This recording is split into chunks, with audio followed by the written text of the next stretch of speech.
Looks like my timing was off by just that much. Hi, good evening, and welcome to Momentous Live, episode 84. I'm Tristan Jutra. I'm Tasia Custodi. I'm Gray Williams. I'm William Silver. Yes, you And are. we are awesome. You can find out more about us at Momentous at momentous.tv/links to all our socials. Almost any social you could want, except for 6 Degrees, MySpace, Nexopia, and all the OGs, but that's fine. Orkut. Orkut, yes, huge in Brazil. All right, let's get to it. We're just dealing with technical gremlins, but we should have them ironed out by the end of the year. So we'll start with a little bit of follow-up. And you'll notice I'm back in the Black Void, home from the undisclosed location, which was always a fun experiment to do, and recovered from a weekend of craziness that Gray knows a little bit about. And yeah, let's get into a little bit of follow-up once I remember to actually share the screen. And then in the broadcast world, you call this vamping, where you just kind of fill space. Speaking of the broadcast world, I actually tuned into the Global Noon Hour News today, kind of by accident, and Colleen Christie and Squire Barnes were there, and she was just throwing to him for a sports story, but his mic was not working properly. Oh no. And live, it was crunchy, kind of like Gray's mic.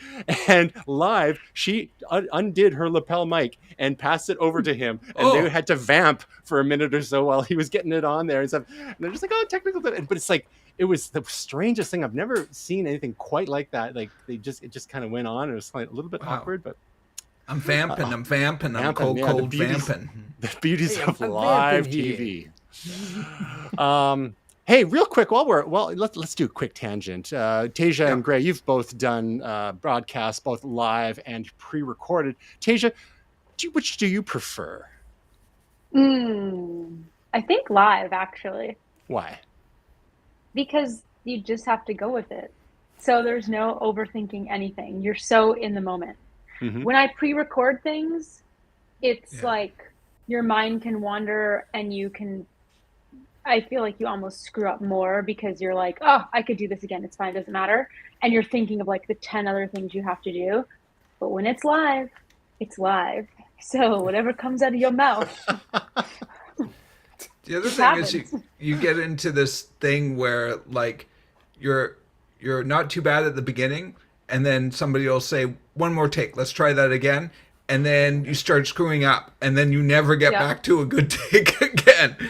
And your energy just goes, and you can see it all over the face. See, I like live to tape, right? That sort of middle ground of, it's live, we're just talking to each other, and what happens, happens. But when I swear, they're able to block all of that out. And believe me, it happens more often than I care to admit. Now, Will, you've done some live with us here and a couple other shows. Have you done much in the way of pre-recorded? I don't recall. I mean, I've done a couple shows, but I've been behind the scenes. Right, right. So but when the other podcasts that you've been on, like the soccer podcast, football. Was that live streamed or was that just recorded? See, that's almost like Gray's middle ground, where some terrible shit is stuff. Sorry. Some terrible stuff is said, and we say things, but it's live on university radio at 1:00 in the morning, so nobody hears it, and by the time it goes to podcast, that's been edited out. So just like this, you'll edit this out. Edited is a hard word to say. Edited. Say I edited it. Edited it. We used to say that. Yeah, I edited it. I edited it. I'm with Tasia. I like the just pure live, because no take backsies. Just you got to trust yourself to not screw up too badly. And luckily, most people don't record things, but in the age of PVRs and stuff being archived online, things are there forever. So you just try really hard not to get yourself canceled. But yeah, live. I mean, it's less work than rehearsing, right? Just prepare intensely. But the more you rehearse, the more you get, like you said, you kind of get in your head, and then 100 takes later, boof. All right, let's hit our follow up. Success! NASA's DART redirects asteroid in watershed moment for humanity. So we've talked We're about all this. here. We're all, yes. We're all alive.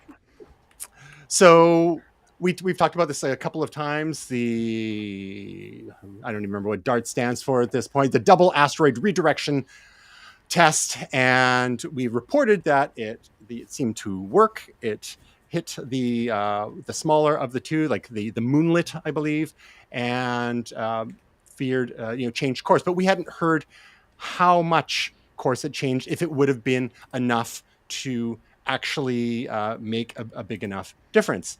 And apparently it did make enough of a difference. And Gray, do you have anything to add on that? Like, is this proof positive that we now have the ability to save the planet if we get to it in time? We have the possibility of saving the planet. I mean, this is absolutely, eat animal crackers, play some Aerosmith. We did it moment. Here's the thing. Something around this size, we can now redirect. That's pretty awesome. Also, like, as munitions kind of come along, it may be possible to move bigger things out of our way. Is this, absolutely like the space defense platform that we can rest on? Obviously not. This was a really great billiard shot, and awesome, very, very cool. We cannot stop here. We have to basically continue to develop these programs, because, yeah, like if a really big one were to come our way, we'd know well in advance. We'd have enough time probably to get off the planet if we had to. But yeah, it's pretty cool. One of the things that this does also open up the opportunity or the possibility of is using things like this to knock things in our existing orbit actually closer to us, which sounds insane. But when you think of things like Venus, where the surface temperature is melting lead, or Mars, where there isn't much visible ice or water, or the moon for that matter. If we were able to take, an asteroid, something that's out in the Kuiper Belt, and knock it in closer to us, and then be able to drop those into the atmosphere of those planets, you could cool Venus off. You could put water on Mars. So it could actually be one of the ways for us to terraform something in an awful hurry. And if we miss and hit ourselves, well, it would just be awful. One of the images we saw a week or two ago in looking at the first bit of aftermath from this proof of concept was some Earth level telescope imagery of the debris. And my question to you is this: could this actually cause more problems in the like we saw in Deep Impact, where sure they managed, or was it Deep Impact where they managed to, they were actually trying to, I think, destroy the asteroid in that point as opposed to merely redirect it. But one of the side effects with this extra debris, instead of having one or two big objects, now you've got a whole bunch raining down on us. Do you think they're going to be small enough to be like mostly burn up in the atmosphere? Like, what's the calculus on that side of things?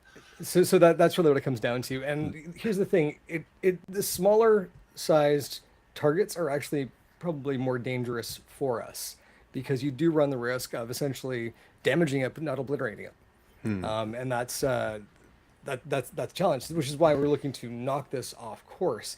There is sort of a window wherein trying to divert it could result in not diverting it and destroying it. But the math there actually is more in favor of us actually diverting it.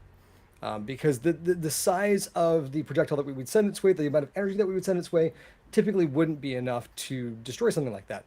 What might happen is not knowing the composition of the thing that we're trying to hit, and then finding that perhaps underneath it's not as structurally sound as we thought it was. That could cause something to break open, which could lead to a lot of smaller pieces.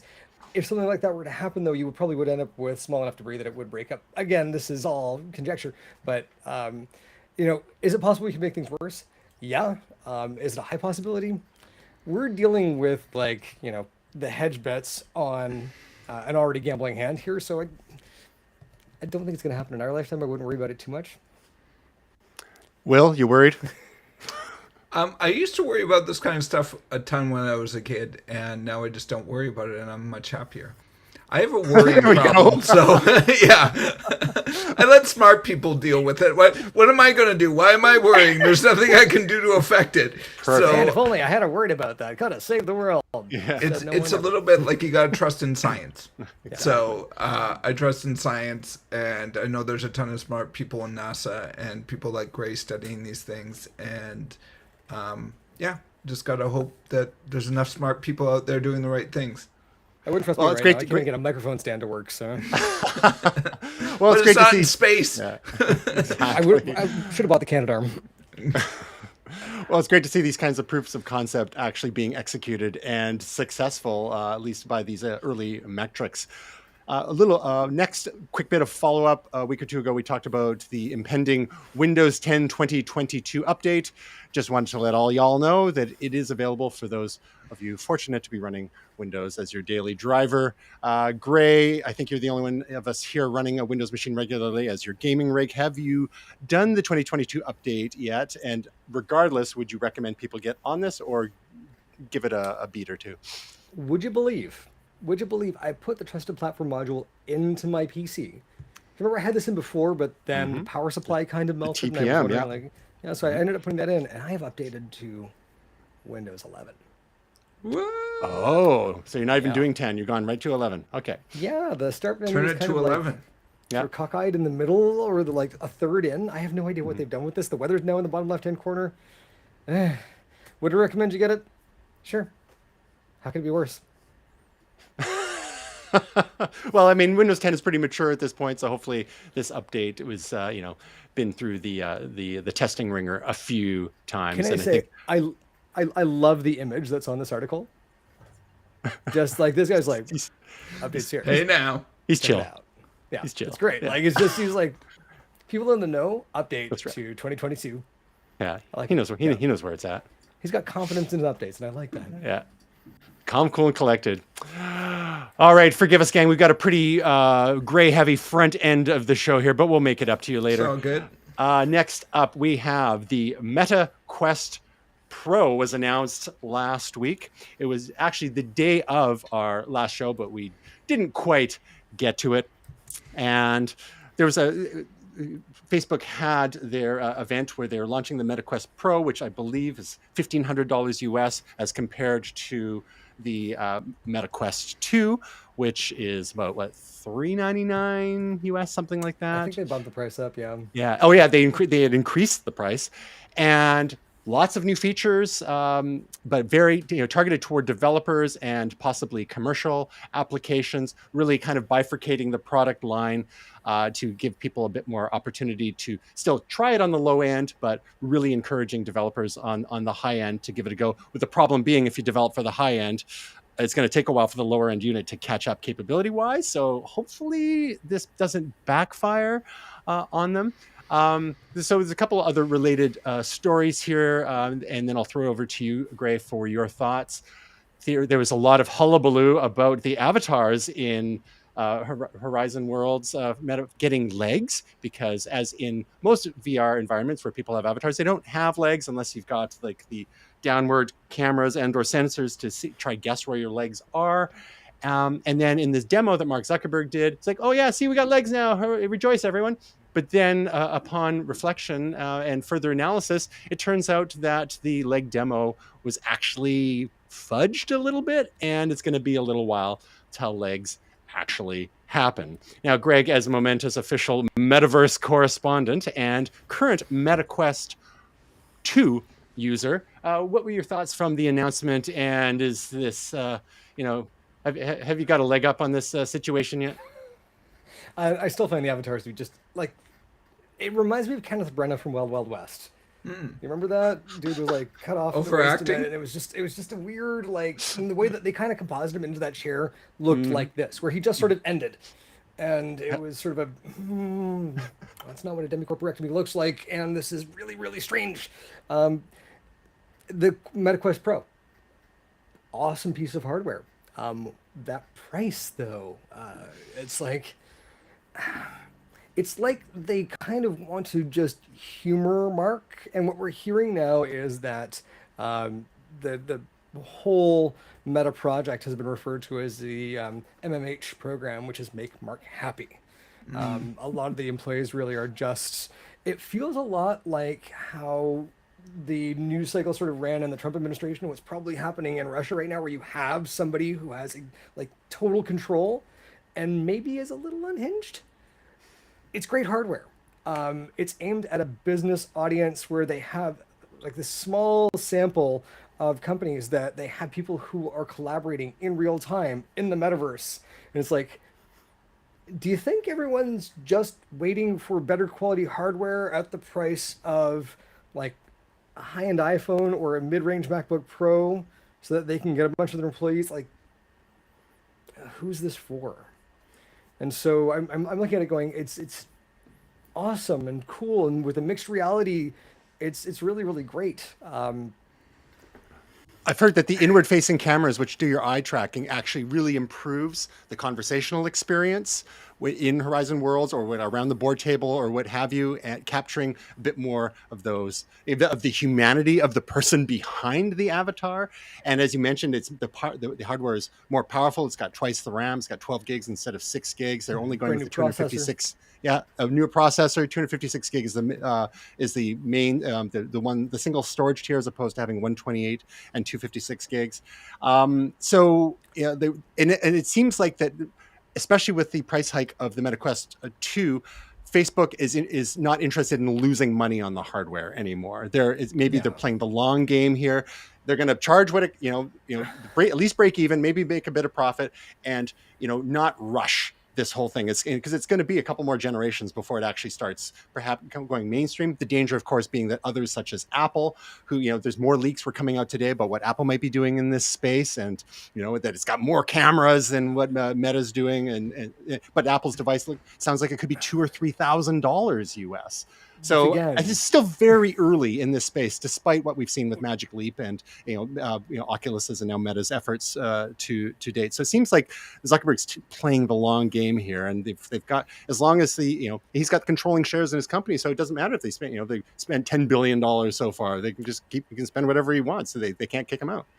It's true. The thing that I found most interesting was the partnership with Microsoft. Because it's very clear here that the workspace is important to them. And the question that kind of came up to me is, with Teams and with Office 365 and now Microsoft 365, Microsoft really seems to be in on the software as a service idea. And they've managed to claw back a little bit of what Zoom had eaten out of them, and they're kind of again finding this weird jostly space, and it reminds me actually a little bit of Microsoft investing in Apple way back in 1997. The Teams team has been working on the software, and it's actually gotten to the point where it's tolerable and actually almost enjoyable to use on Mac. Now that it's on the M1 processor, the Intel version was just, and probably still is, a dog's breakfast. I wouldn't be able to tell you. But seeing that collaboration and seeing that shift over into Horizon Workspace, interesting. The thing that stood out to me the entire time, though, is you were talking about like eye tracking and having this more realistic conversation. And Google's got this really delightful piece of technology. I can't remember the name of it, but it was that sort of that booth. That would you were able to have that conversation with other people with, and that to me is so much more compelling than what they are doing here with this. That as an augmented reality piece, if we could make that work, perhaps might be, but Yeah, and I guess it gets to be a question of accessibility for in order to install that sort of booth and the like, as opposed to individual users eventually being able to have an affordable device to strap on their own faces. Tasia, as someone who is pretty tuned into what Google's been doing there, and with that accessibility issue in mind, what would it take to get you wearing a VR and or AR or mixed reality headset out, like what we're seeing from Meta here? Could you see yourself being in either socializing with people in, say, Horizon Worlds or having business meetings in Horizon Workspace, as Gray mentions, or is this just a bridge too far for you? I think the novelty would wear off pretty quick for me. right when the nausea kicks in. Yeah. Yeah. I think it would be like more of like a fun hobby-ish thing for me. It wouldn't be something where I'm working in that space or doing a lot of daily tasks in that space. I did It'd be more like to some friends a weekend, Yeah. 2 weekends ago, pardon me, and they went absolutely nuts for it. They loved it. That said, I don't think they're going to be taking a meeting in Teams anytime soon. Yeah, exactly. Yeah, that Microsoft angle is interesting, and Teams is really on the warpath because they've got the huge Office 365 install base there, so it's supplanting other software like Slack and the like, and throwing their weight behind this. Could give Mark a bit of the boost, bit of support there, and we'll see where it goes. But it's a little while before I'm going to be strapping one of these on my face. It's got to be, because the other with the Pro too, it's heavier.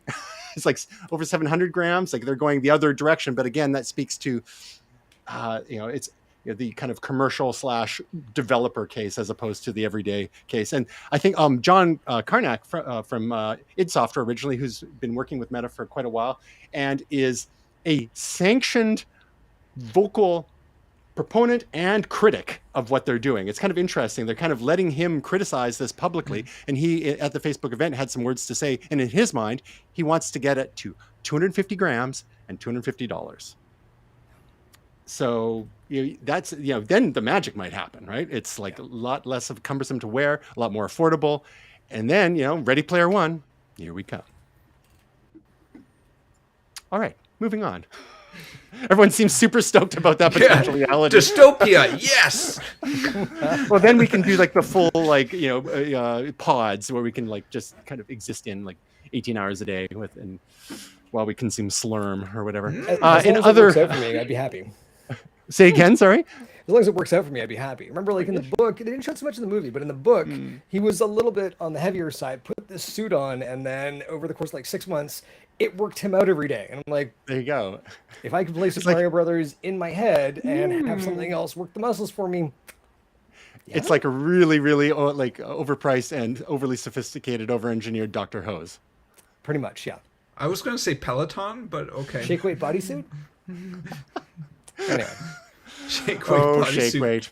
In other quick tidbit hit of Meta news. I think last year we reported how Meta was going to be buying Giphy, the fun little animated GIF or GIF, if you prefer, site that you could include in your reactions, in your text messages, or in Facebook Messenger and other places.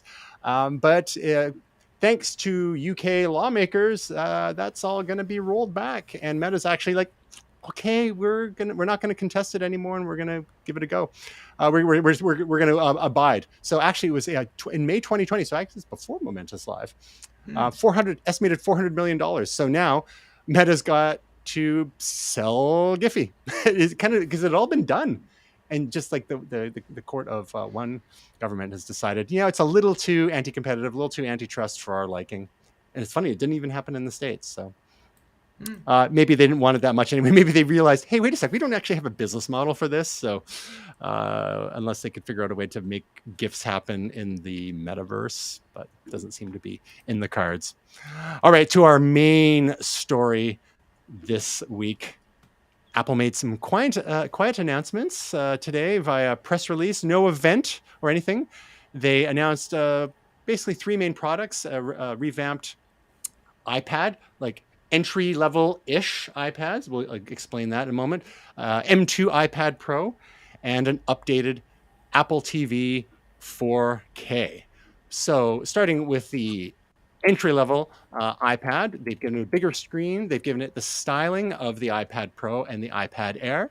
They've given it the USB-C interface, so no more Lightning connector. And they've ditched the home button. So they all look pretty much the same now, and the iPad Mini has the same styling as well. We're going to get into some issues about some of the accessories and whatnot, but one of the main things here, in addition to some of the updates they've done, including updating the cellular modem to support 5G and introducing Wi-Fi 6, not Wi-Fi 6E, which has been introduced in the M2 iPad Pros, but they've updated the processor and whatnot. They've moved the Touch ID to the power button. But one of the main things is the price. The starting price is $449 US for the 64 gig model, whereas the starting price from the old one with the home button is only $329. So it really pushes that entry level up. Now, I think kind of acknowledging this, Apple has kept the old 9th generation entry level iPad kicking around still, perhaps for education or others who just can't abide an extra $120 US just to get in the door, especially if it's for a child. Tasia, any initial thoughts and reactions on this iPad, which comes in a variety of lovely colors, I must say? I mean, the colors remind me of Easter time. Oh, wrong time of year. Where's Johnny Ive when we need him? I know. He's off chimper. Other than that, I feel like it was just a little soft announcement for a reason. It's like, here you go.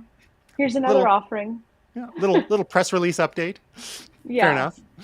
The iPad Pro 2 has as mentioned, has the M2 chip and Wi-Fi 6E. Oh, one of the other things about the entry-level iPad is that it unlike the previous generation, the 9th generation, it now supports Apple Pencil, but only Apple Pencil version 1, not version 2. Again, we're going to revisit that in just a moment. Wait for it. So really quickly on the M2 iPad Pro, it's starting at $799 for the 11-inch, $1099. Again, these are US dollars for the 12.9-inch model. So it shares a lot of the same features of the iPad Pro, but it gains a new hover feature for the Apple Pencil. So different types of interactions when slightly above the screen. It's a few millimeters above the screen now. So you get a preview of an interaction before you actually do it. For example, if you want to make a mark or draw something, it'll show you where it's going to go. It's almost like a targeting system. Wi-Fi 6E now, Bluetooth 5.3, added support for additional 5G networks around the world. Storage still goes from 128 gigabytes up to 2 terabytes. And again, if someone's shopping for an iPad Pro and wants the maximum longevity out of it, look at the RAM. Apple never talks about the RAM, but the first 3 tiers, the 128, 256, and 512 gig configurations have 8 gigabytes of RAM, which sounds like a lot today, but in 5 years from now, with different apps and whatnot coming out that always are designed for the latest hardware, the more RAM, the better. So if you don't mind spending the extra coin, if you get it up to the 1 terabyte model, it and the 2 terabyte models come with 16 gigabytes of RAM, which will serve you very well for a long time to come. That's one of the biggest weaknesses of the iPhones and the iPads is that even though in most other ways they seem to function very well for years and years and years, especially if you swap a battery out, but with constrained RAM and the inability to upgrade, as with most mobile devices, you get to the point where the way iOS works is it never pages the RAM to disk or the flash storage. So your apps will close on you. If you're doing a couple things going back and forth, you go back to your web browser, and it's refreshed the page, and maybe the form you're filling, you've lost all the contents of it, or the state of your game is lost, or anything you did, and that can get really annoying over time. And then just other general slowdowns, which are a result of having constrained RAM. So just a little buyer's guide tip there. Now, Will, I think you got the M1 iPad Pro, and in the spring when the iPad Air was announced, also featuring the M1 processor, I asked the three of you if you because all three of you got the iPad Pros, right? Correct? Or no? Oh, Tasia, you didn't. No, but Gray, you. No, I never got the new one. Yeah, so Gray, you and Will did, and I asked the two of you if you felt overserved by the M1 iPad Pro, given that now it had been introduced to the iPad Air. Now, on the flip side of it, seeing what is being offered in this, which seems like kind of like an incremental update to the M2 processor with this latest iPad Pro after about a year and a half now, do you feel like you're missing out on anything, or is your existing M1 iPad Pro going to serve you for the foreseeable future, Will? I think it's like this with computers. I think we all know that you buy it when you can, you buy it when you need it, you spend as much money as you feel comfortable doing to get the best specs you can, and there'll be another one coming right behind it. So I've had this for a year. I'm happy with my iPad, and I'll buy another one in a couple of years, and it will be even better than the one that we're looking at now. So I just think you get in when you need to, and that's just my approach. I mean, like, yeah, sometimes there's things that I buy when I don't need them, but for the most part, I stop. The other thing I do is I stop looking at stats, except now we're doing this live stream, so I do look at stats. But until I'm really looking, I try not to pay too much attention to things like computers or cars. Fair enough. Not so many speeds and feeds in your life. Just what solves the problem for you at the time. Yeah. Now, Gray, I saw your visible discomfort when I alluded to some of the accessory challenges here. One of the things at the surface is the fact, again, that the new entry-level iPad only supports the first generation Apple Pencil, despite the fact it has the squared off sides like the iPad Mini, the iPad Air, and the iPads Pro. So you can't use, for some reason, the second generation Apple Pencil and have it stick to the side with the magnets and have it charge up nicely. You still have to stick it in the bum of the iPad, just like the old generation one. But now, since it's USB-C and it's not Lightning, you now need a $9 US adapter for it. But that's not so. And here it is. Here's this little thing. So it's a female to female adapter. So you actually have to use the cable too. But that's not where it ends. There's also updates to the Apple Folio keyboard to accommodate the new style of entry-level iPad.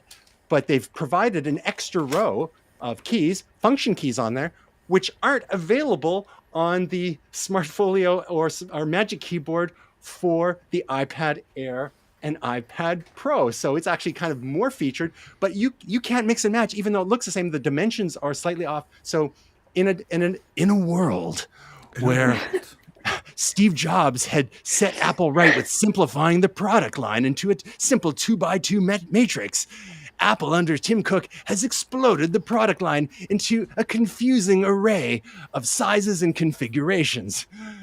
Gray, have we truly entered the mouth of padness? No, the mouth of padness. That was worth it. Yeah, What the hell payoff. is this?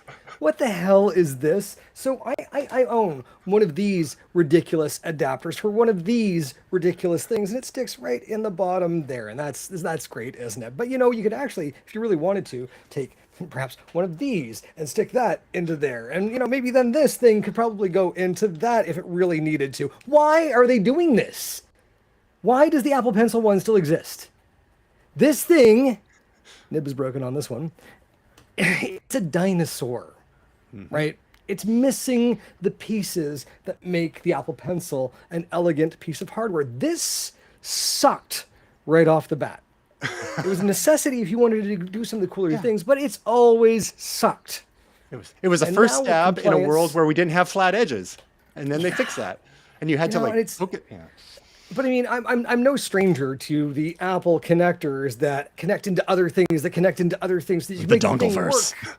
The dongle It's verse. just, and I've got them sitting here in a drawer that was within arm's reach, which kills me because this stuff is plastic and it's never going away.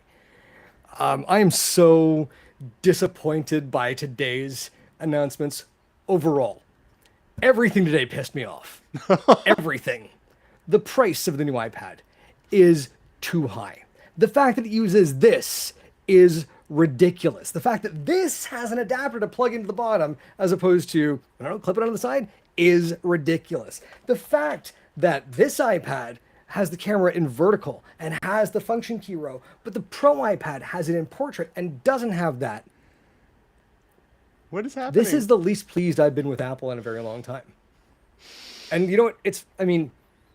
It's easy to say, fine, doesn't affect me because I bought the things prior to this knowing full well what I was getting, but thinking that when they got to this point, maybe there might be a reason for me to upgrade. There's no reason for me to upgrade to the M2 right now. The M1 is fantastic. That thing's a beast. Battery life is amazing. Processing is amazing. Who's this for? The people that missed the M1? Are there folks out there that did that? I don't know.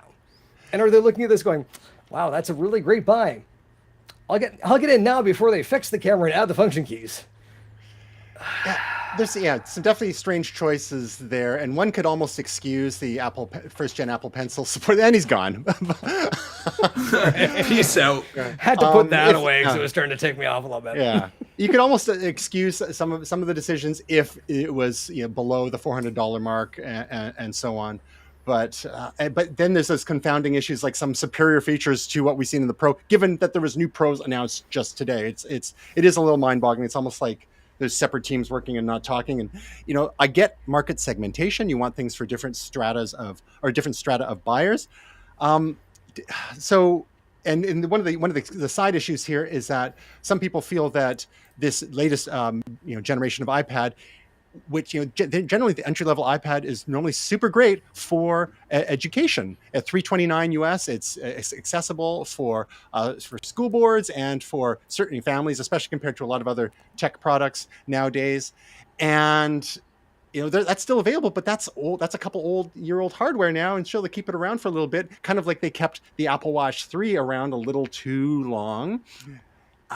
So there's some issues here with the the little quirks regarding the Apple Pencil and definitely the pricing. Now I want to throw to you, Tasia. You do not have the M1 iPad Pro. I just picked up the M1 iPad Air in the spring. But you have an iPad, correct? Oh yeah, it's which one? Really old. Yeah. God, I can't even tell you. I think I got it in like 2017. Got an old 2018 Pro hanging around here if somebody wants it. I might have that one, to be honest. Yeah. I can't remember the date. I mean, it's been a while. I use it very, for just certain little things. Like I do occasional work on it when I'm traveling, but it's nothing like I need anything super robust. So it's more than what I need. And so what I want to know from a user like you that is, maybe due for an upgrade, rocking a 5-year-old iPad. And like I was using an iPad Air 2 from 2015 until last year when I inherited my wife Stephanie's iPad Mini. But then it had a sweet little keyboard that I got for it, a clam case keyboard. And then I left it at a shopping center and was not able to recover it despite find my device being on, but it wasn't precise enough. And that's a whole other saga. But so Tasia, like, someone like you would conceivably be in the market for a new iPad at some point, 5 years, maybe next year, something. What sort of features would you be looking for to encourage you to upgrade? Would you be perfectly fine with, the 9th generation iPad with the old style and the home button and the no Apple Pencil support and old, old radios and lower storage, et cetera, lower RAM? Would the new entry level at the higher price point be interesting to you? Would that be good enough for you, or would you be looking to jump up to the Air or even the Pro? Where do you envision yourself, like in your next iPad upgrade? It would be a Pro model, but it's probably a couple years out. Okay, so you'll make a big jump. As you all know, I'm quite cheap, so I don't need to spend the money on any of this right now. Right. But the colors, but I know the Easter colors are quite cute, but I mean the yellow is a bit anyway. But like, I don't need it. So you guys know I'm trying to like be better about being the keyword, be better about like wanting and needing. Yeah. I don't need it. Be honest, you're just holding out for Google to send you the Pixel tablet when it finally comes out next spring, right? Oh my God, do you think they will? play your cards right with your Pixel 7 Pro review, and they just right? We're all about fair and balanced product reviews here. Now, why the Pro though? Like, I mean, that seems like a big jump. Is it for the longevity, or are there some other reasons at play? It would be A, longevity, and B, because of kind of where I think like my work will be going type thing. So if I'm doing a lot more work on the road and stuff like that, like it's just hard for me to say right now because when I like with my original iPad that I have now, it was great and I was traveling a lot with it, and then the world stopped for a while. So like we're traveling again a bit now, but it's not like I was like intensive for work. So I think it's starting to pick up again. I think once that picks up again a bit more and I need something that's a bit faster, I can get an Apple Pencil with it because like obviously mine is not compatible with that technology. Stuff like that in terms of like a work purpose makes sense. But for anybody that's needs an iPad and they don't need it for work, I would never tell somebody to get a Pro, ever. It's way too much. You don't need it. Yeah. You don't need it. Like when I look at how I use mine right now, when I'm not traveling, it's in the little room I work out in and I play my YouTube video workouts on it. It's what I do. And I use the keyboard to send iMessages and I check my emails. That's what it's used for.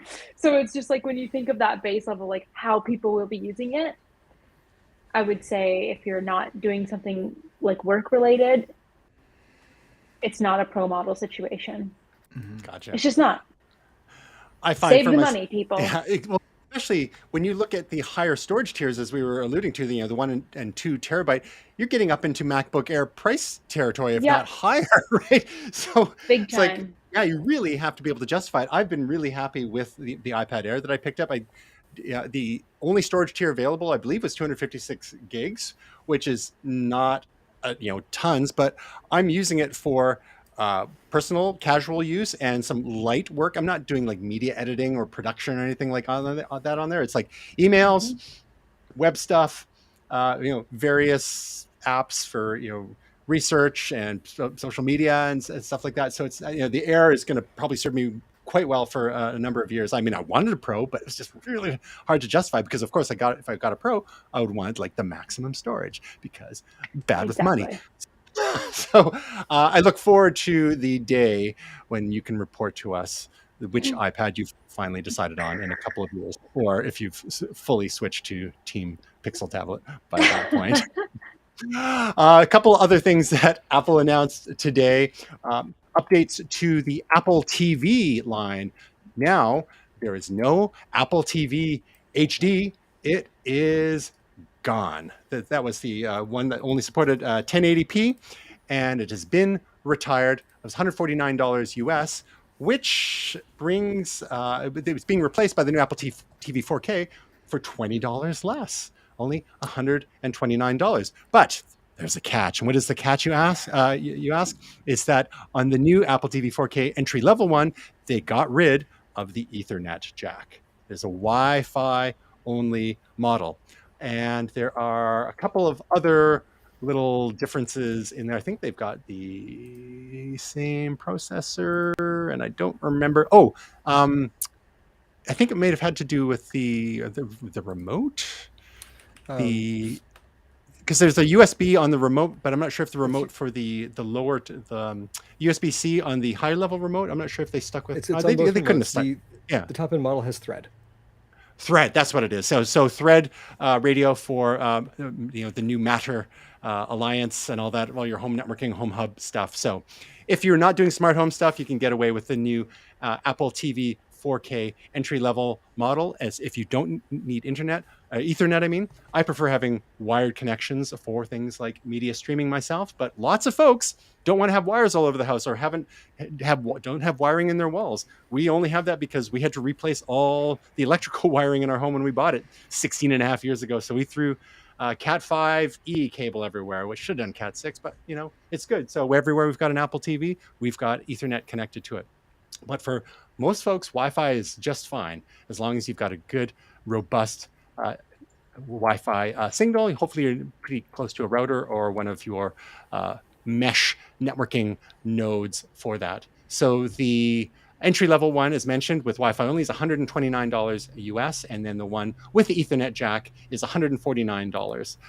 64 gigs in the base model, 128 gigs of storage in the higher-end model. And a lot of people even wonder why you need that much storage, but if you're loading up a lot of apps on there, it could come in handy. I like storage because bad with money. They both feature the slightly updated Siri remote, which underwent a huge revision several months ago, and the slight update is moving from Lightning connector to USB-C for charging. So Apple is slowly but surely moving everything over to USB-C. Again, very slowly, because the iPhone is the big one still to come, and thanks to the EU, that's eventually going to happen.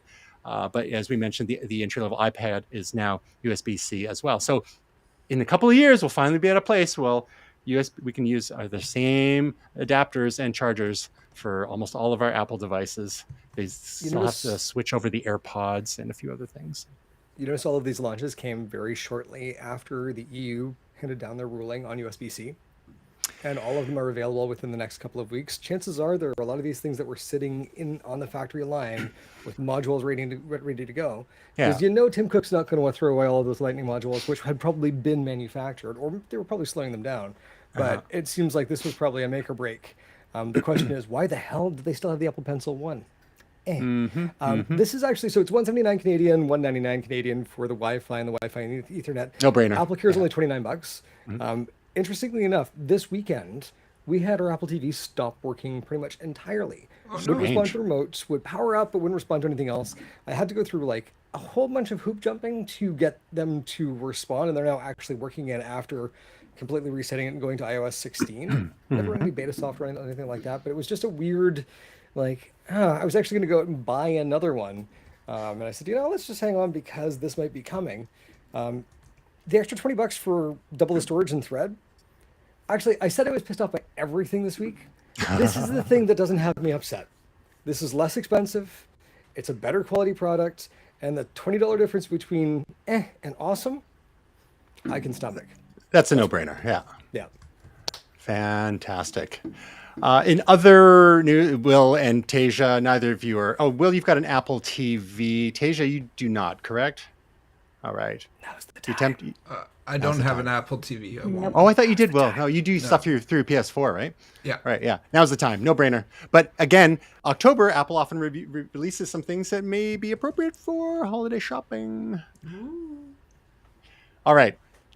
So, the iPads, AirPods Pro 2. It's me. You got your emoji on there, or Memoji. Nice. Very nice. Okay. Oh, I actually, speaking of weird little Apple touches like that, I just realized yesterday, and I showed it off to my father-in-law because he gets a kick out of these kind of Apple things.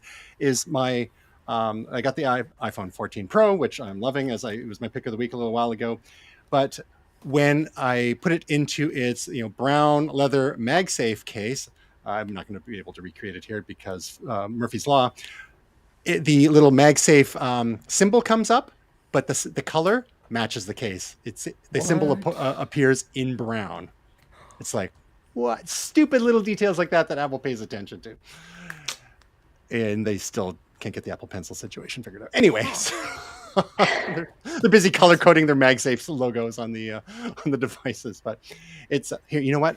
Because I mentioned I'm going to try and do it live. This is very risky. It makes for a terrible live stream. Just a little bit of patter going on here. I had my iPhone 14 plugged into an Anchor power adapter today and watched as my Apple authorized cable caught fire. What? I've got it in the other room. You do that. I'm going to go do this. You guys talk amongst yourselves. Oh my God. Yikes. OMG. So I'm plugging this in. Let's see if it comes up. And it's not going to. No. See, that's why you don't. That's the problem with live. You try to do something and it just doesn't work. Maybe because it's unlocked. Believe you. Yeah, I'm sure you do. So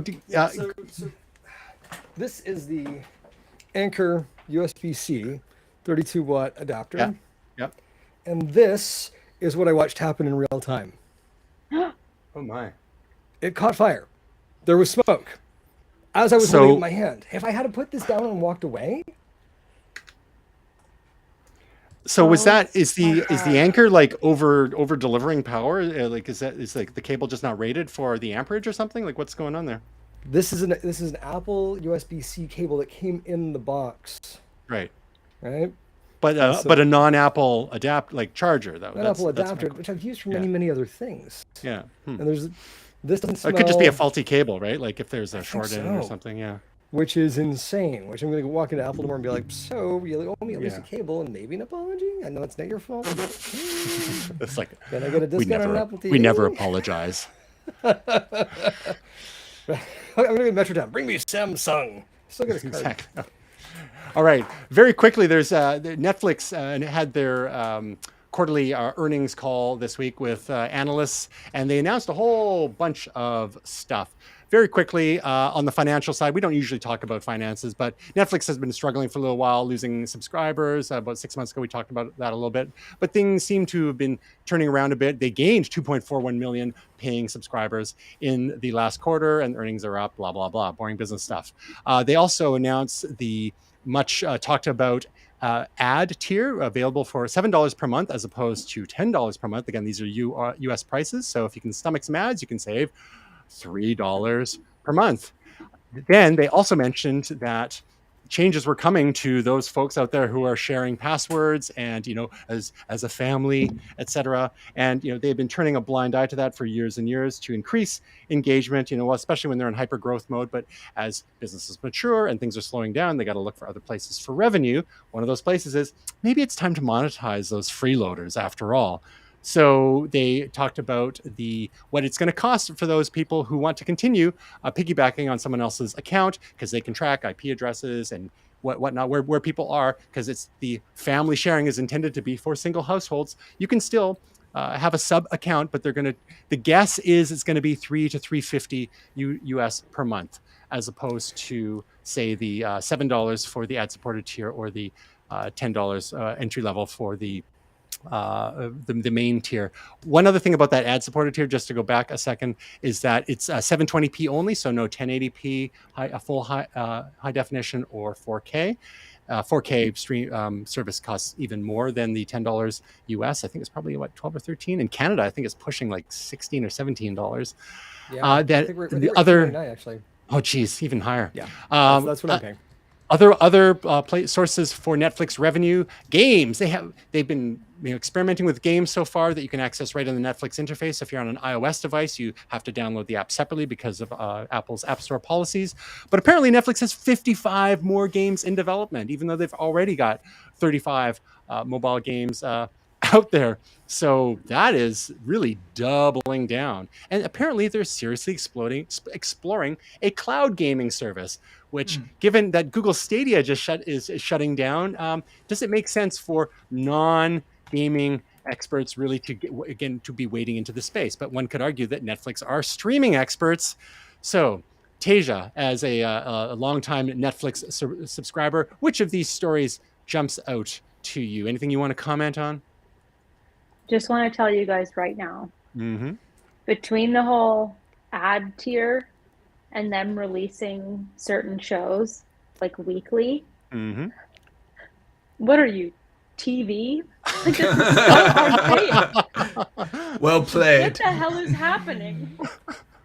No, you either die a hero or live long enough to become the villain. You used to be cool, Netflix. What happened to you? What is happening? From the darkness comes an unlikely hero. Blockbuster is back. Yeah. It's basically like, do you want to pay $7 for one TV station?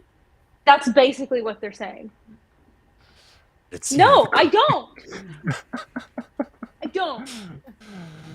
But that's why that's a pretty robust TV station when you look at all the stuff that they've been pumping into it. It's just a question if it's to your taste. I, for one, do everything I can to avoid advertising, even though I have not yet. I've not yet followed Gray into the YouTube Premium space because it seems like a heavy lift. I've got space in my account. I can let you have a slot. I don't. Homie, don't play that. We could say we live in the same house. It wouldn't be weird. It'd be weird. Sure. How about you, Will? You're a Netflix subscriber. Which of these things, kind of speak to you? Or can I do you just tell you, we're always on the edge of canceling. We're always so close, and they drag us back in with some show, like the Crown or something like that as a new season. Oh yeah, so literally Godfather 3. Just when I thought it was out. Yes, pull me back in. I don't like the tier thing. I mean, I get where they're coming from. this is the other thing. Like, it's been a great value for so long that it's hard when you dial it back. It's almost sort of like you give people things, it's hard to take it away. So I don't think the audience is going to love this, obviously, and it'll be interesting to see what happens to the next Netflix, because I think they sold people a dream, and now they're saying like, hey, no, we can't afford to give you such good value anymore. I just don't get who it's for. Who's the market they are targeting?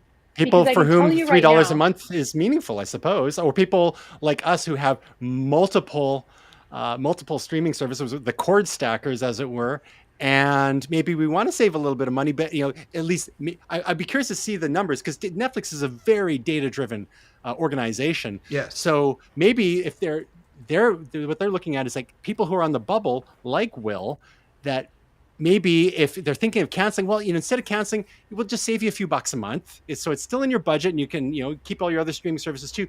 If you don't mind a few ads once in a while, and if you don't care so much about 720p, especially if you're consuming on a mobile device, it's a way to keep people in the family. Not to mention, perhaps introduce other people for whom $10 a month was just a little too much. $7, maybe they can, justify that. But I think that's my guess. More it. Yeah. Is like, people that don't have it, that'll dip their toe and then get so freaking annoyed with ads, they're going to upgrade. Yeah. Yep. I can tell you right now, I want you all to picture watching Stranger Things, and you are in the middle of an epic, most beautifully shot, running up that hill, composed show. Oh, the music, the scene, Max, the whole thing. And then let's break for commercial. Are you out of your mind? Are you out of your mind? Doesn't hit the same. This happens all the time on YouTube, though. Like, I watch a lot of YouTube content. Well, not for great, but it's just like the one thing you don't do when you go to Disneyland is bang. Yeah, but that's like the YouTuber is placing that ad there. Or just leaving it to YouTube to figure it out. Or right? they're saying, or it's still toggled on and they're leaving it up to YouTube. But either way, that's like on the YouTube channel trying to earn revenue. Yeah. So that's a bit different than what Netflix is doing here. So that's why the only thing I can think is it's for the few people in the world that don't have Netflix yet and are going to dip their toe and get beyond frustrated with ads. Because it's not for us. It's not for people like my parents. They have TV. They have cable. So why would they be doing this with ads? Like, the whole point of a streamer is to watch what they want on demand when they want with no ads and use our account. So that's all I can think is that's who their little niche market is with this. It makes zero sense to me. And I can tell you right now, younger markets, like kids that are going away to university and all that kind of stuff, they're not paying for this. First of all, they're still on their family accounts, and they have even less of a tolerance for ads than we do. And so now I don't know. They're going to be paying $3 or $3.50 a month to hang on to that sub account with their parents. One of the other wrinkles about the whole sub account thing is that Netflix is actually providing a runway for people to upgrade to their own full grown-up account and still retain all their watch history, their ratings and whatnot too. So like as you allude to regarding getting people into maybe the ad-supported tier if they've never done Netflix before, and then frustrating them with ads so that they upgrade. There's some customer journeys that are being provided for people going, either direction, route there, which are kind of interesting. So again, if it doesn't work out, I think Netflix will probably give it a year and then they may change course, again, given how data driven they are. But to your point, Tasia, about the interrupting of key scenes, what Netflix has said is that they're going to go and review all their content and find the best places. I'm sure there's going to be some AI in there, but they're going to, some TV shows are already built for commercial breaks, right? You can tell you get to the end of a natural scene, and sometimes there's like a mini fade to black, even if you're used to broadcast TV. And it's a little jarring almost when you see a broadcast show on streaming and you get that little fade. It's like, wait a second, is there a commercial coming? Oh no, it's going to the next scene. But you know what I mean, right? There's that little half beat of a pause. But so a lot of that stuff already has that encoded in their metadata. But for shows that were built for streaming only, they're going to go back and find places to put ads, and hopefully they won't be terrible places. So we have to like trust the overlords at Netflix to get that right.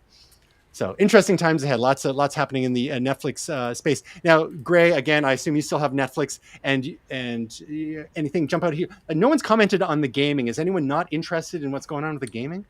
I haven't even been able to bring myself to look at it. Again, I play one game and one game only, so it's really it's not for me. I asked the wrong guy.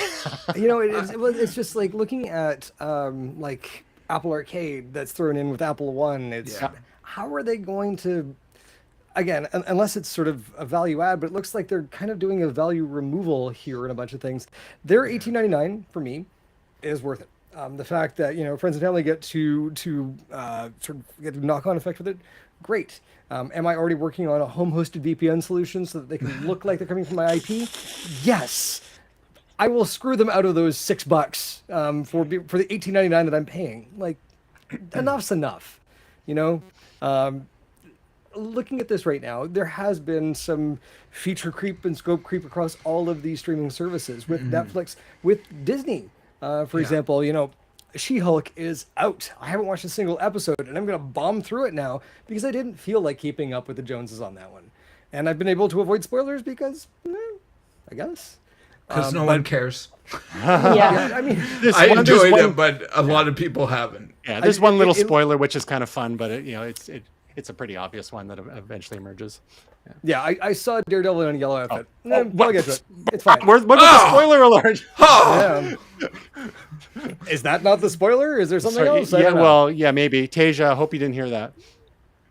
I probably won't watch it. She-Hulk Attorney at Law. It's fun. It's better than expected, but a lot of people still hate on it because so too bad the CG is terrible. But anyway, go on. Yeah.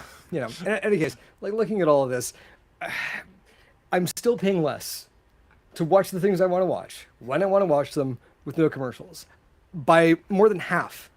This is still way better than television. But man, Tasia, are you right? It's starting to smell like TV executives everywhere. Yes. And I've kind of like it's one of those things where canceling cable is a pain in the ass. Canceling these folks, dead easy. I can cancel you and start you back up in a minute, and I will. The other thing that we've gone through, I appreciate the enthusiasm there, Gray. But the other thing that I think I've said in the past, and we've kind of talked about, which is, for me, it's that I don't watch Netflix as much as some things like Disney Plus or like some of the other Amazon Prime or some of the other things that I watch. And I have like 4 streaming services. Like it's getting a bit ridiculous, like Apple and all these things. So just for me, that's where Netflix is starting to lose out to some of these other ones like Apple, especially Apple and Disney Plus, where it just doesn't make sense for me to keep it. So it is becoming a little bit TV. Like I need to buy this package to get sports and this package to get, movie channel and this package. So for me, it's just where Netflix is becoming a little bit more like the expendable one of those services. But everyone's taste is different. And I think we've mentioned it before. If people are concerned about their monthly costs creeping up, and because it can creep up on you, and it's good to go and look at your credit card bills once in a while and say, like, wait a sec, how many monthly charges do I have? And some banks will actually segregate them for you and show you all your subscriptions you're paying for. Especially as we get into these uncertain economic times, even more so. We thought we were past them, but thanks geopolitics and stimulus and economies and whatnot. So and interest rates and all those things. So I get it if people want to save some money, but don't, again, we've said it before, but don't forget, you can always put certain services on pause for a few months and they'll keep your watch histories if that's important to you, and your ratings if that's important to you, and your lists and so on. So if you still want to have a little bit of light in these sometimes dark times, especially as we get into winter and it's literally dark. You can save a little bit of money here and there. Go and binge on Netflix for a bit and then put it on pause. Go and binge on Crave for a bit if you're in Canada, or on say Hulu or HBO Max in the US. There's Prime. It's hard for a lot of us to cancel or to pause Prime because of the 2-day shipping, and so that's how Jeff Bezos gets you. Yeah. But sometimes it's good to like cycle through them like that. But if you're watching stuff everywhere simultaneously, then it's a little trickier. Everything everywhere all at once. Yeah, Exactly. great movie. Okay, so let's just one little thing that we've pushed off a bit. I'm just going to throw to Will really quickly on this. There's being our momentous Disney correspondent. A couple of weeks ago, there was an announcement from Disney that a number of items in their MCU, Marvel Cinematic Universe Phase 6, was being pushed off to 2025, including Blade, Deadpool 3, or some 24 and 25, Fantastic Four, and Avengers Secret War after a major reshuffle.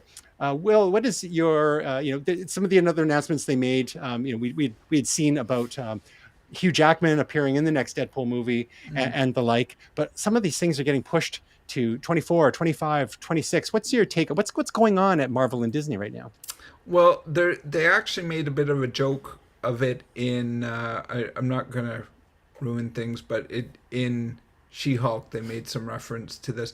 They're actually having some problems with the VFX staff and having people do VFX. That's one of the issues. I think the other thing is, look, we don't know all the mechanisms here, and some of it might be various pandemic things as well, and VFX staff and all this kind of stuff. But if they feel that they should push it off rather than try to meet their date, I would rather them push it off and produce a quality product. I mean, this is one of my criticisms. I don't want to open up a can of worms here, but the last Star Wars movie, The Rise of Skywalker, I think, they changed directors. They still wanted to make their Christmas date. Push it off, guys. Like, don't just try to make your date so that you can make Christmas, right? Like, try to do some quality. So I hope what we're looking here, I'm disappointed that they're not coming out sooner, but if you feel you need more time to do the right VFX, to do the right movie that needs to be told, please do it. So that's just my feeling on it. Yeah, there's just the whole question of revenue projections, forecasting, keeping shareholders happy, and then also schedules for talent, as well as, you mentioned VFX for those keeping score at home, that being visual effects. So that's a huge industry and very, very volatile industry. There are so many places that go broke trying to serve giant movie studio clients because it's just the timelines are crazy and the staffing is, like you mentioned, so crazy. So I get it. Like with Rise of Skywalker, push it to Memorial Day, get it right, or But sometimes they're under the gun for financial reasons here. Gray, anything to add to this before we wrap up here? No. Yeah, indifferent. We've got Wakanda Forever coming soon. We got Black Adam, which is DC, is opening this weekend. You guys said it all. Right? Like, I don't want to watch crap. And I think it was Miyamoto who said, a bad game, a rushed game, a bad game is forever. Right? Yeah. Whereas a delayed game can be good. This, if you rush it and it sucks and you had the opportunity to make something good, as a creator, as an auteur, it would be very frustrating. So, here's the other thing, is realistically speaking, for all of those out there who are on the edge of caring about climate change, this could be the thing that gets them to actually take action, because they're not going to live long enough for these things to come out. Ruh-roh. Ruh-roh. All right. Speaking of things that are good, hopefully, depending on your perspective and how much Google is sending you for free, picks of the week, starting with none other than Tasia. What's your pick of the week, Tasia? My pick of the week is this. Her name is Google Pixel 7 Pro, and she's so sexy. She's mine. So Thursday, I have my full camera review and features coming out on YouTube. It's already scheduled, ready to go. It was a beast. It's over 18 minutes long. And, but I had so much fun. And I will just say, as a little tease to you guys, because how much I loved the 6 Pro, and that was my go-to camera. I don't know if it's Tensor G2 or what is going on, but the processing power on night sight and also on their portrait mode is next level with 7 Pro. It's insane. And so I took some really, really good shots on portrait mode and on night sight and wide angle, you know, all the stuff I love. But yeah, so I have that for review coming Thursday. Cool. So not to spoil what's going to be in your review, but for someone who may already have, say, the 6 Pro and the fabulous camera system that had, and I assume other features in the phone as well, what is the main thing that might get someone to do the rare year-over-year upgrade, or is it something like, oh, maybe 2 or 3 or 4 years before you need to upgrade to a 7? In terms of accessibility, the guided frame is a massive upgrade. It's for people that are blind or with low vision so that they can take selfies. And the biggest thing is photo on blur. So it's so next level. Like I did it and literally fell to my knees. Like I was just like, what? Oh! I showed Brett and I was like, what? So it was one of those things where it's insane. If those 2 features didn't exist, I would say no, the year-over-year upgrade, you know, like the 6 Pro is so good that it wouldn't, you know, like macro's good and all, but it wouldn't be enough to upgrade. You know what I mean? Like the super res zoom to 30 times really isn't that clear once you get to 30 times zoom. So like it's not that good of to upgrade. But photo on blur and guided frame are very cool. And so people can see more on those features specifically in your video that drops on Thursday, correct? Correct. YouTube.com/@Tasia Custodi, because we have handles on YouTube now. Wow. Looking forward to it. One thing I find a little strange, and I guess this is just testament to Google really being a cloud-first company, is that the Pixel 7 Pro is available only in 128 and 256 gigabyte tiers for $11.79 and $13.09 Canadian, respectively. Hazel, Snow, and Obsidian in color, which are very pretty. But wow, this is the snow. Yeah, but if you want to, you've got the snow, right? So yeah, if you want more than 256 gigabytes, you're in the Android world. You're going to be looking at a Samsung. Interesting choice. Cloud first, Google. All right, who's next? The pick of the week. William. Hi. How are you? Well. So this is just in time for sports ball playoff season.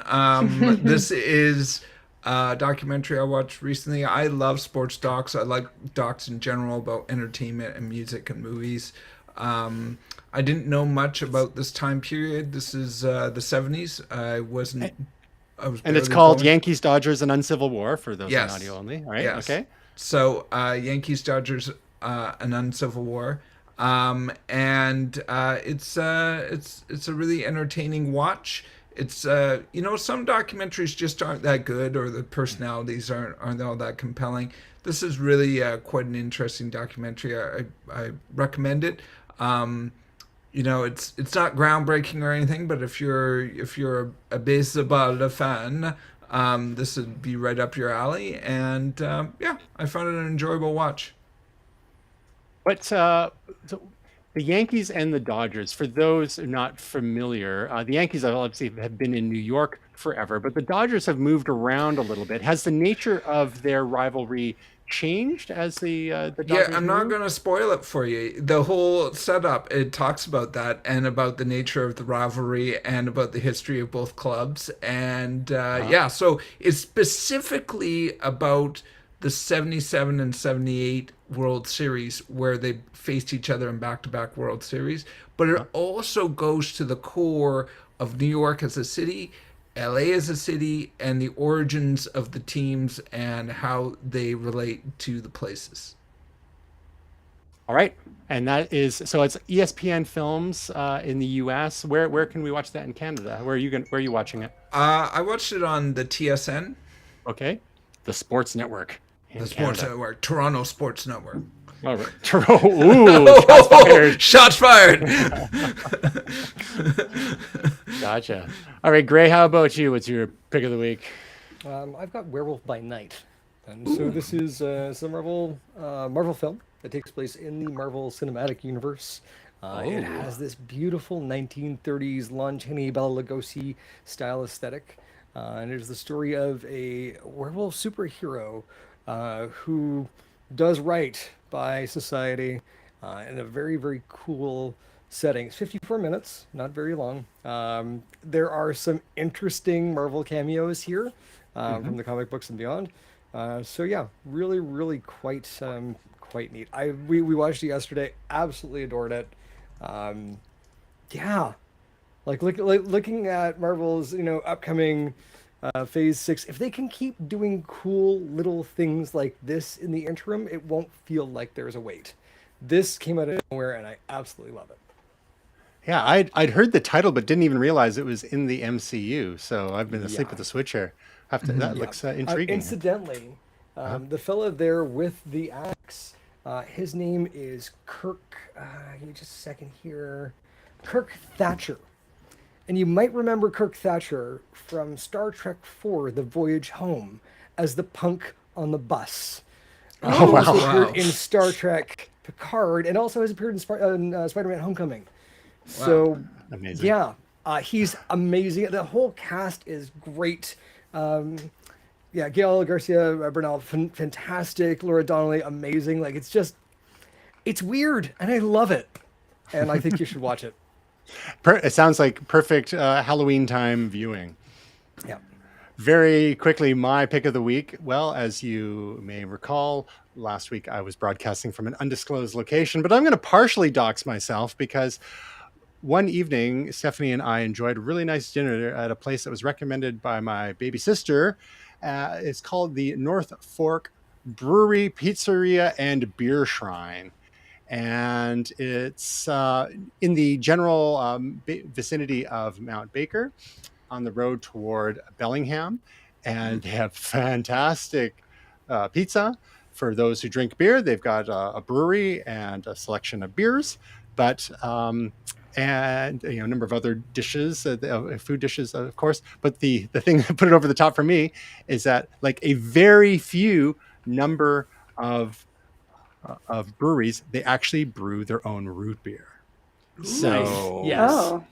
Yes. so that's like just special place in my heart for places like that remember that not everyone likes actual beer, There and you some go. of us like root beer because we're children. And Yes. so North Fork Brewery, Pizzeria, and Beer Shrine, and that is in the northwest of Washington.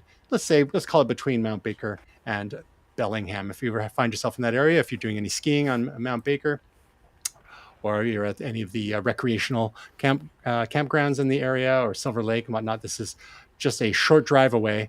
And really, it's in the middle of nowhere. Like, it's this amazing little spot. And they survived COVID, which is good. They had to lay off a bunch of people to get through it, and then they hired people back.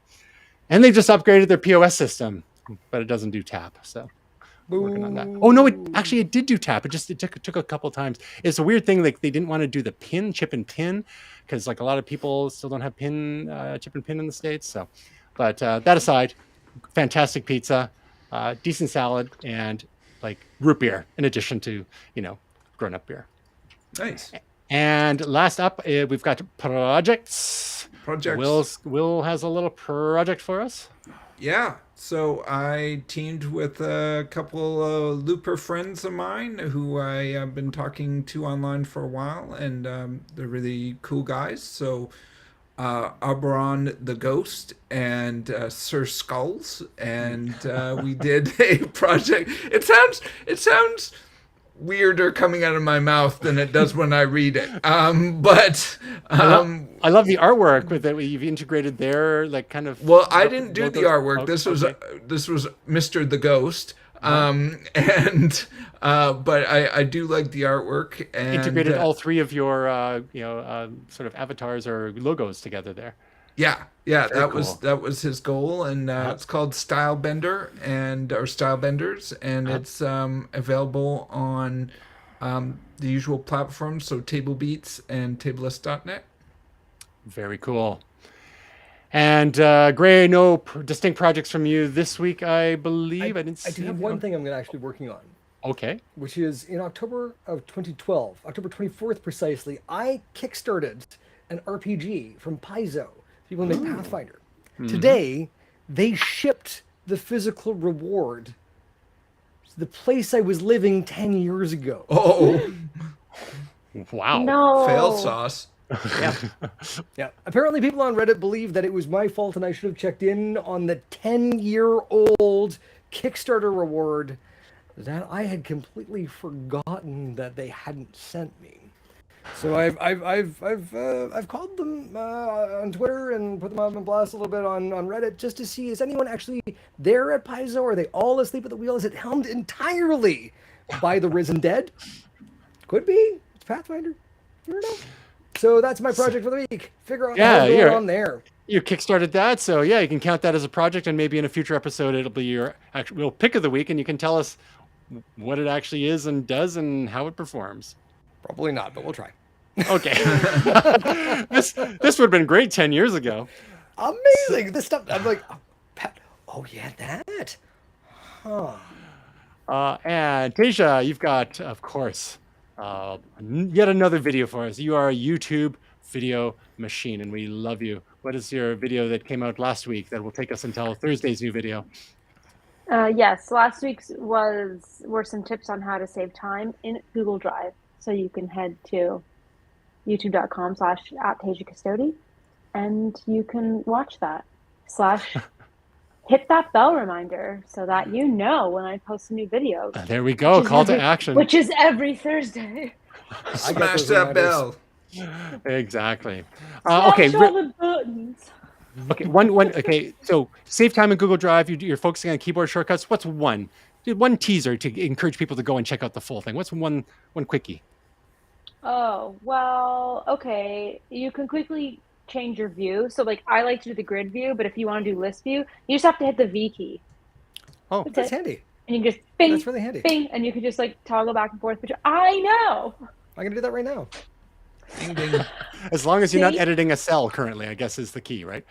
Because Why otherwise you move your mouse? Yeah, when you're in my drive, like in the Gotcha. dashboard of my drive, and you want to that's switch so from like good. grid to list. That. It's like boom, V key. Oh, it's so fast. Amazing. I All know. right.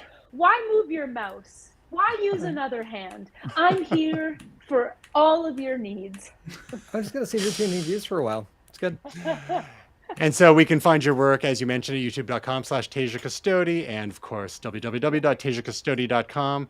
And look at I hit the wrong thing, and there it is. There it is. Great, set that up a while ago. But if you want to find out more about us at Momentous, go to MomentousTV/links.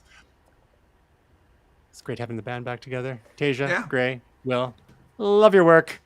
We hope your week is truly momentous.